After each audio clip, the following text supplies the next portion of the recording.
TI coaching classes की next video में आपका स्वागत है दोस्तों। वीडियो शुरू करने से पहले चैनल को सब्सक्राइब करें, लाइक करें और ज़्यादा से ज़्यादा शेयर करें और बेल आइकन दबाना न भूलें। चलो आइए दोस्तों वीडियो शुरू करते हैं। किसी वस्तु के मूल्य में पहले 10% की वृद्धि। किसी वस्तु के मूल्य में पहले क्या किया गया? 10% की वृद्धि की गई। इसके उपरांत 20% की वृद्धि की गई। उसके बाद फिर 20% की वृद्धि की गई यदि अंतिम बढ़ा हुआ मूल्य 33 रुपये हो। यदि उसका अंत में जो बढ़ा हुआ मूल्य है, दोनों बार वृद्धि करने के बाद अगर उसका अंतिम बढ़ा हुआ मूल्य 33 हो तो प्रारंभिक मूल्य कितना था।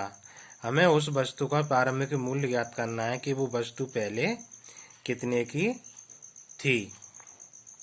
तो देखो दोस्तों, पहले 10% बढ़ रहा है तो परसेंट हमेशा 100 का रहता है, तो 10% बढ़ रहा है तो 110 हो गया।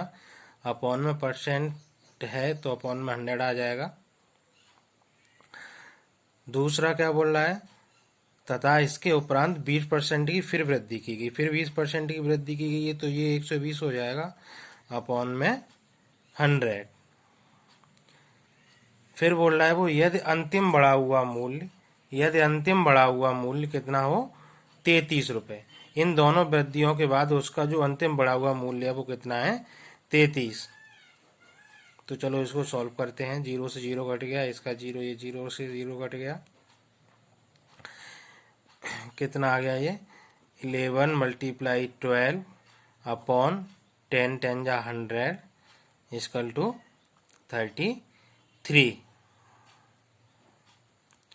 अब ये इसका क्रॉस मल्टीप्लाई कर देंगे तो ये क्या हो जाएगा? 33 मल्टीप्लाई 100 अपॉन में क्या चला जाएगा? 11 मल्टीप्लाई 12। ओके दोस्तों, अब इसको हमने 11 से कट किया 33 को, तो 11 3 जा 33। अब हमने 3 से कट किया 12 को, कितना आ गया? 4। 3 4 जा 12। 4 से कट गया 100 को, कितना आ गया? 4 2 जा 8, 4 5 जा 20। तो उसका जो अंतिम बढ़ा हुआ मूल्य था वो कितना है? 25 रुपये। उसका जो प्रारंभिक मूल्य था, मतलब वो जो वस्तु पहले कितने मूल्य की थी? 25 रुपये की, 25 रुपये की थी। कौन सा ऑप्शन सही है? ऑप्शन सी। नेक्स्ट क्वेश्चन दोस्तों, किसी वस्तु पर दलाली की दर 4% से बढ़कर 5%, मतलब पहले किसी वस्तु पर जो दलाली की रेट थी वो कितनी थी? 4%। फिर 4% से बढ़कर कितनी हो गई? 5% होने पर भी एक दलाल की आय अपरिवर्तित रही। मतलब दलाली की दर 4% से 5% हो गई, फिर भी जो दलाल था उसकी जो आमदनी थी, आय मतलब आमदनी, उसकी आमदनी जो रही वो अपरिवर्तित रही। मतलब जितनी आमदनी पहले थी उतनी आमदनी फिर भी रही। तो उसके व्यापार में कितने परसेंट की कमी आई? मतलब उसके व्यापार में अब जैसे उसकी दलाली की दर 4% से बढ़कर 5% हो गई, तो जाहिर सी बात है उसको प्रॉफिट होना चाहिए, उसकी आमदनी बढ़नी चाहिए।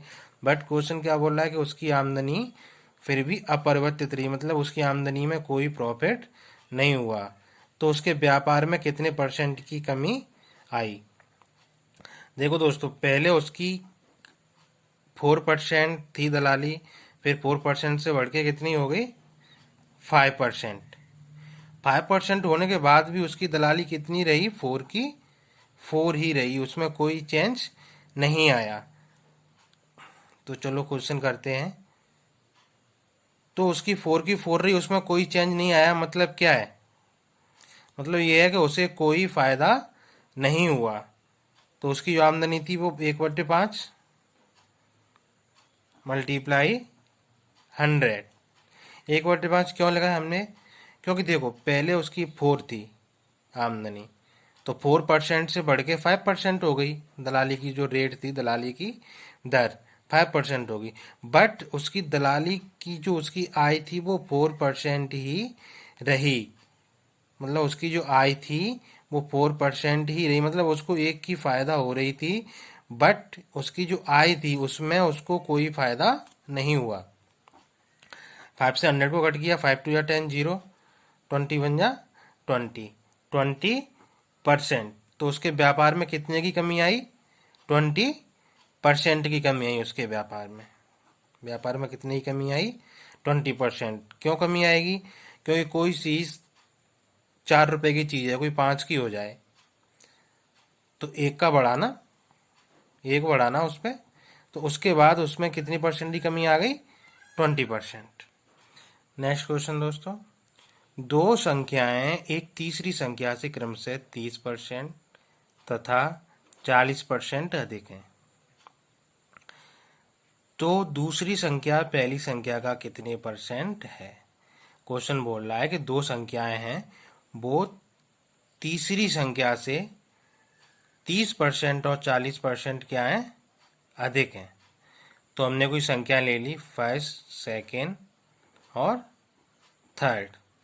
जो तीसरी संख्या है, पहली जो दूसरी संख्या है वो 30% और 40% अधिक है। कौन सी संख्या थी? तीसरी से। तो हमने तीसरी 100 ले ली, तो दूसरी संख्या 40% अधिक है तो कितनी हो जाएगी? 140।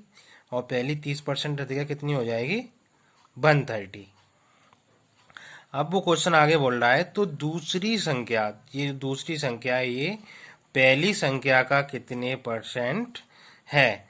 तो इसको भी डायरेक्टली सॉल्व करेंगे दोस्तों। 140 अपॉन 130 मल्टीप्लाई परसेंट निकालना है 100।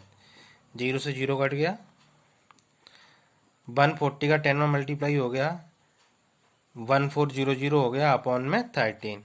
13 का डिवाइड किया, 13 1 जा 13, 1 बचा, 0 डिवाइड नहीं जा रहा, 0 लगाओ, 100 हो गया। 13 से 1 जा 91, 9 बचा नीचे, पॉइंट लगाओ, 13 6 जा 78, 12 बचा, और 13 9 जा 117। तो कितना आ गया दोस्तों? कितने परसेंट आ गया? 107.69। 107.69। ऑप्शन कौन सा सही है? Option B. कितनी अधिक है? 107.69 अधिक है वो संख्या। दूसरी संख्या जो है वो पहली संख्या से कितनी अधिक है? 107.69। नेक्स्ट क्वेश्चन दोस्तों, यदि 7% लवण, कोई लवण है 7% लवण वाले 12 लीटर घोल को उबालकर, कितने लीटर घोल है? 12 लीटर घोल, उसको हमने उबाला, तो उबालकर क्या किया? 4 लीटर पानी को वाष्पित कर दिया, मतलब इवोपोरेट कर दिया, उसको उड़ा दिया। तो शेष बचे घोल में लवण का परसेंट कितना है? 4 लीटर पानी उड़ने के बाद उसमें जो लवण बचा उसका कितना परसेंट है, हमें ये निकालना है। तो देखो दोस्तों, पहले घोल कितना था? 12 लीटर। तो उसको उबाला तो 4 लीटर उसमें से वाष्पित हो गया, तो कितने लीटर घोल बचा? 8 लीटर। कितने लीटर घोल बचा? 8। लवण कितना है? 7% लवण वाले घोल में अब कितने लीटर घोल बचा? 8 लीटर घोल। अब 8 लीटर घोल बचा, तो अब हमें इसमें से ये निकालना है कि इस घोल में लवण कितने परसेंट है, कितने परसेंट लवण है। तो देखो 7% लवण पहले था, मल्टीप्लाई टोटल घोल कितना था? 12 लीटर। अब 12 लीटर में से क्या किया? 4 लीटर वाष्पित हो गया, तो कितना बचा था? 8 लीटर। अब जो बचा है उसमें हमें ये निकालना है कि इस घोल में लवण का परसेंट कितना है। तो चलो सॉल्व करते हैं इसको। ये 4 से कट जाएगा, 4 2 जा 8, 4 3 जा 12, 7 का 3 में किया 21, 21 अपॉन 2, 2 से इसको काटा, 2 1 जा 2, डिवाइड नहीं जा रहा, 0.5। कितना आ गया? 10.5। कितने परसेंट लवण का परसेंट कितना है? 10.5%। ऑप्शन कौन सा सही है? Option A. ऐसी मज़ेदार वीडियो देखने के लिए दोस्तों वीडियो को सब्सक्राइब करें, चैनल को सब्सक्राइब करें, लाइक करें वीडियो को, और शेयर करें ज़्यादा से ज़्यादा, और बेल आइकन दबाना न भूलें।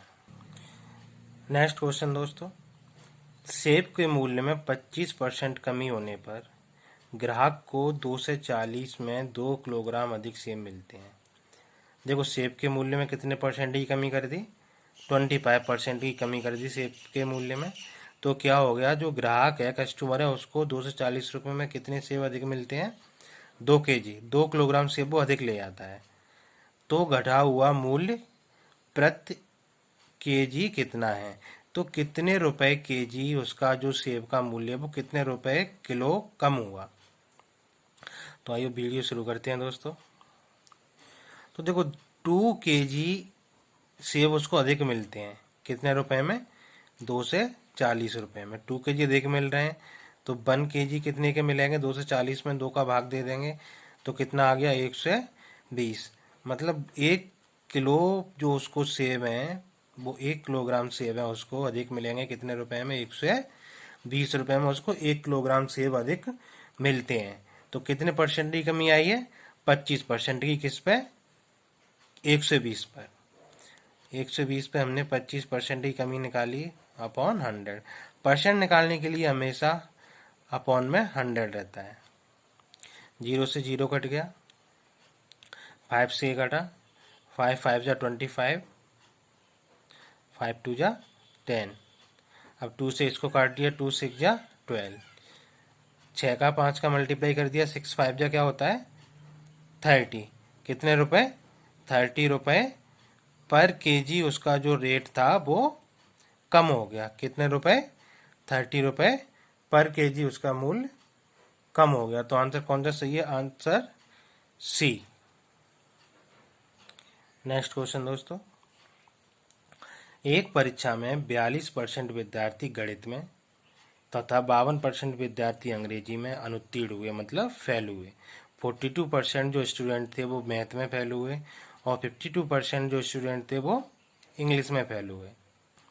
यदि 17% अभ्यर्थी दोनों विषयों में अनुत्तीर्ण हुए, मतलब अगर 70% जो विद्यार्थी हैं वो गणित, मैथ और इंग्लिश, गणित और अंग्रेजी दोनों में फेल हुए तथा दोनों विषयों में 6,900 अभ्यर्थी उत्तीर्ण हुए।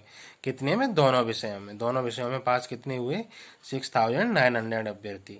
तो कुल अभ्यर्थियों की संख्या कितनी है, तो मतलब टोटल अभ्यर्थी कितने हैं, परीक्षा में टोटल अभ्यर्थी कितने हैं। तो देखो पहले कितने अनुत्तीर्ण हुए थे, मैथ और इंग्लिश में। मैथ में हुए थे 42 और इंग्लिश में कितने हुए थे, 52। तो टोटल कितने हो गए ये, 94 अनुत्तीर्ण हुए। फिर क्या बोल रहा है वो, और दोनों विषयों में, ये 42 तो मैथ में हुए थे और 52 किस में हुए थे, इंग्लिश में। फिर वो दोनों विषयों में कितने हुए थे, 17%। दोनों विषयों में कितने हुए, 17%। तो 94 में से हमने 17% माइनस किए, कितना बचा, 14 में से 7 जाएगा 7, 8 में से 1 गया 7, मतलब 77% जो स्टूडेंट्स हैं वो फेल हुए। कितने परसेंट स्टूडेंट फेल हुए हैं, 77 स्टूडेंट्स फेल हुए हैं।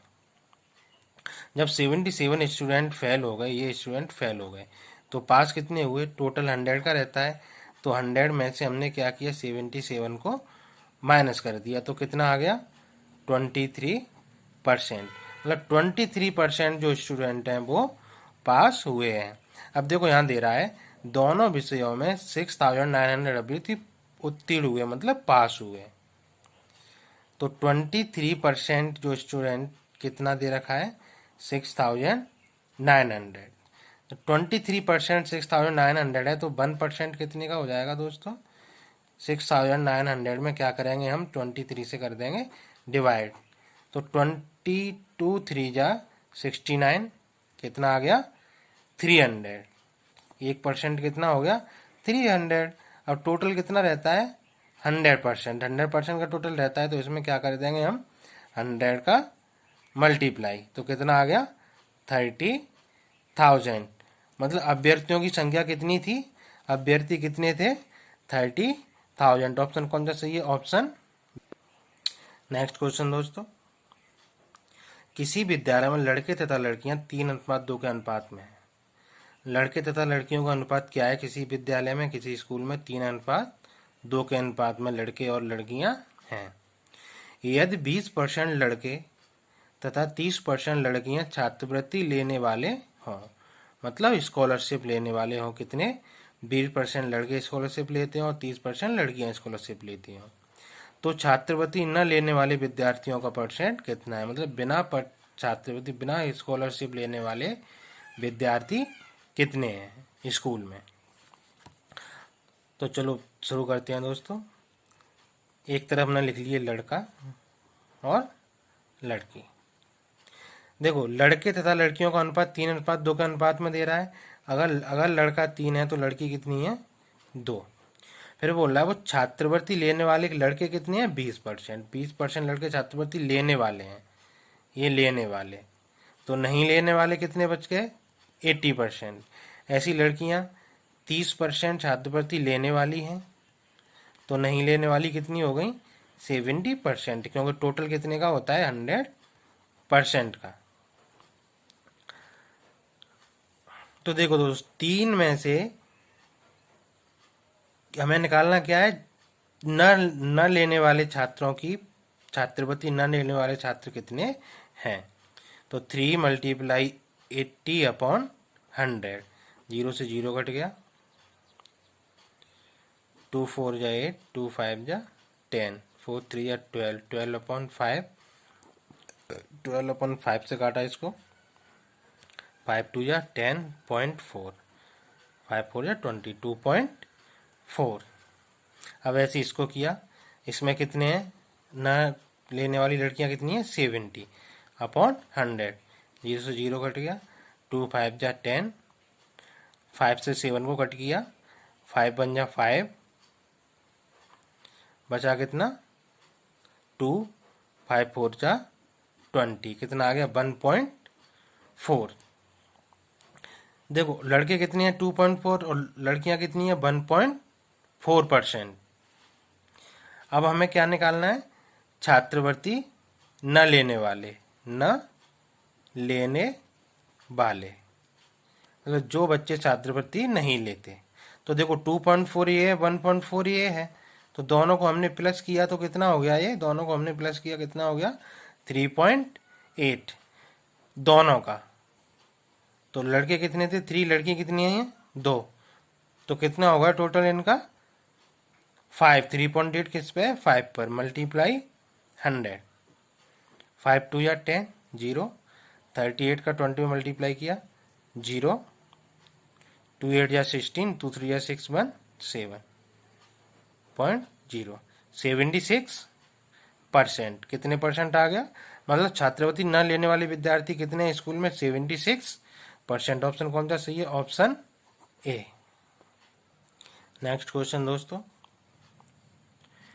एक परीक्षा में ए को बी की अपेक्षा 25% अधिक अंक मिले, उसमें बी को सी की अपेक्षा 10% कम अंक मिले और सी को डी की अपेक्षा 25% अधिक अंक मिले। तदनुसार यदि डी को 500 में से 320 अंक मिले हों तो ए को कितने परसेंट अंक मिले। हमें ए का ये परसेंट निकालना है कि ए को कितने परसेंट अंक मिले। तो देखो दोस्तों ये भी ट्रिक से ही करेंगे, हर क्वेश्चन ट्रिक से ही हो रहा है, कोई 2-3 सेकंड से ज़्यादा का किसी क्वेश्चन में टाइम नहीं लगेगा। कितना भी बड़ा क्वेश्चन हो हम आपको इस तरीके से बताएंगे कि कम से कम समय लगे। ए को बी की अपेक्षा कितने परसेंट अंक मिले 25% अधिक, तो ये कितना हो गया 125। और वी को सी की अपेक्षा कितने 10% कम, तो कितना हो गया ये 90। जितना कम होता है अधिक होता है उतनी 100 में प्लस माइनस कर देते हैं। ऐसे सी को डी की अपेक्षा कितना मिला 25% अधिक, तो ये भी हो जाएगा 125। अब देखो दोस्तों 125 का परसेंट कितना रहता है 5:4। ऐसी 90 का 9:10, इसका भी 5:4। ओके दोस्तों।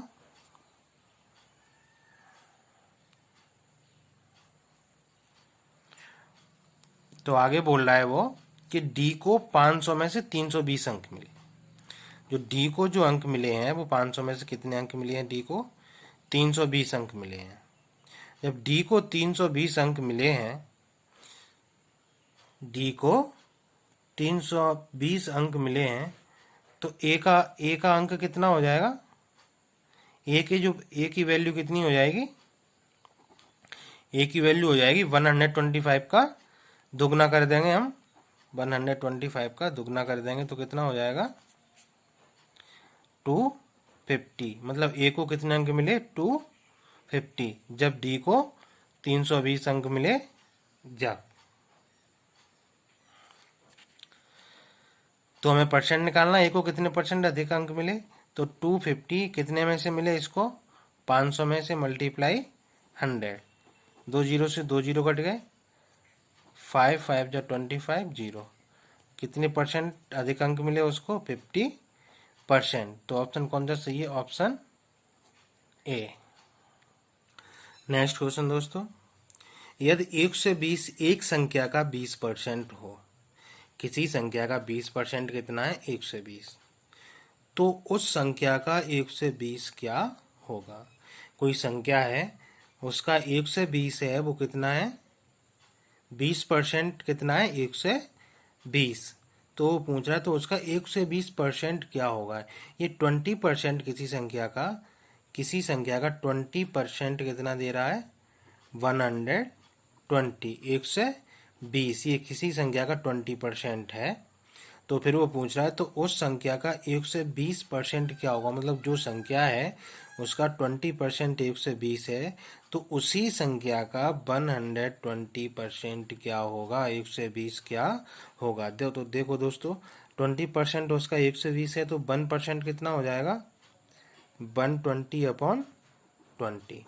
0 से 0 कट गया, 2 6 जा 12। 1% कितना हो गया? 6। 1% किसके बराबर है? 6 के बराबर। मतलब वो संख्या का जो 1% है वो 6 के बराबर है। जब 1% 6 के बराबर है तो 120% किसके बराबर होगा? 120%। तो क्या कर देंगे? 120 मल्टीप्लाई 6, तो 12 6 जा क्या हो जाएगा? 72। 0 720 720। कौन सा ऑप्शन सही है? Option C. मतलब वो जो संख्या है उसका 1 से 20% कितना हो गया? 720। नेक्स्ट क्वेश्चन दोस्तों, राकेश अपनी आय का 75% खर्च करता है और शेष बचा लेता है। राकेश अपनी आय मतलब आमदनी कितना खर्च करता है? 75% खर्च कर देता है और जो बचती है उसको बचा लेता है। उसकी आय में 20% वृद्धि हो जाने पर, कितने परसेंट की वृद्धि हो जाने पर? 20%। वह अपने खर्च में 10% की वृद्धि कर देता है। तदनुसार उसकी बचत में कितने % वृद्धि हो जाएगी?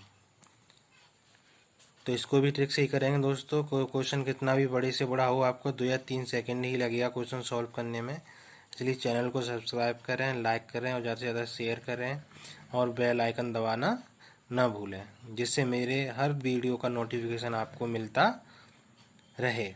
तो आइए वीडियो शुरू करते हैं दोस्तों। तो देखो, आय, हमने राकेश की आय ले ली 100, ठीक है।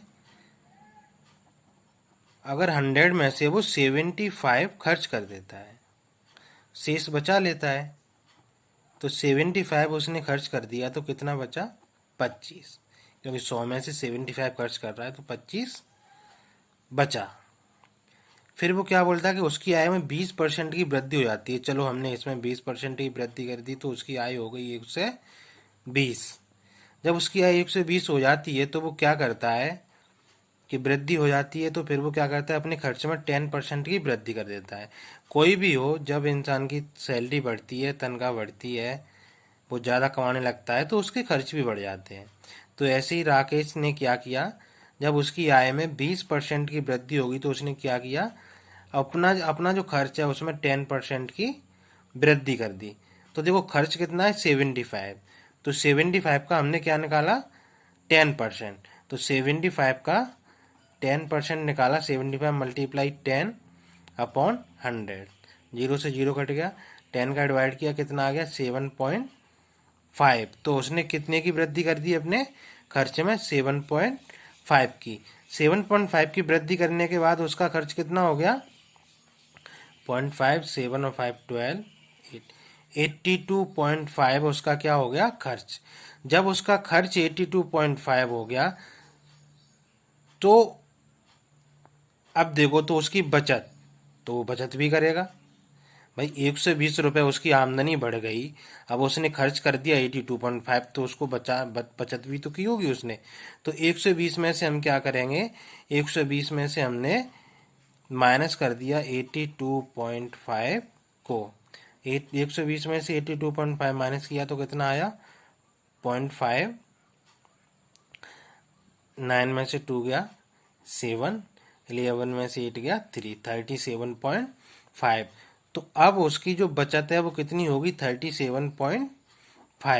पहले उसकी बचत थी 20.25, बट जब उसकी आय में 20% की वृद्धि हो गई तो उसने खर्च में वृद्धि कर दी, तो उसका खर्च भी बढ़ा तो साथ साथ उसकी बचत भी बढ़ेगी क्योंकि उसकी आमदनी बढ़ी है ना। तो अब वो पूछ रहा है तो उसकी बचत में कितने परसेंट वृद्धि होगी। उसकी जो बचत है वो पहले 25 थी, अब उसकी बचत कितनी होगी 37.5। तो वो पूछ रहा है उसकी बचत में कितनी वृद्धि हुई। तो प्रतिशत वृद्धि निकाल ली हमें, उसकी बचत में कितनी वृद्धि हुई। तो देखो अभी 37.5 होगी, पहले 25 थी, तो कितने की वृद्धि हुई। तो हम क्या करेंगे, 37.5 में से हमने क्या माइनस किया 25, क्या माइनस किया हमने 25, तो कितना बचा ये 0.5 टू 1, 12.5। 12.5 उसकी बचत बची, तो हमको कितने पे परसेंट निकालना है 12.5, कितने पर है ये 25 मल्टीप्लाई 100। 25 से 100 कटा 4 बार, 12.5 से हमने क्या किया 4 से मल्टीप्लाई किया, तो कितना आ गया 4 5 जा 20, पॉइंट लगाया, 4 2 जा 8 और 2 10, 4 1 जा 4 1, 5 कितना आ गया 50, कितना आ गया 50%।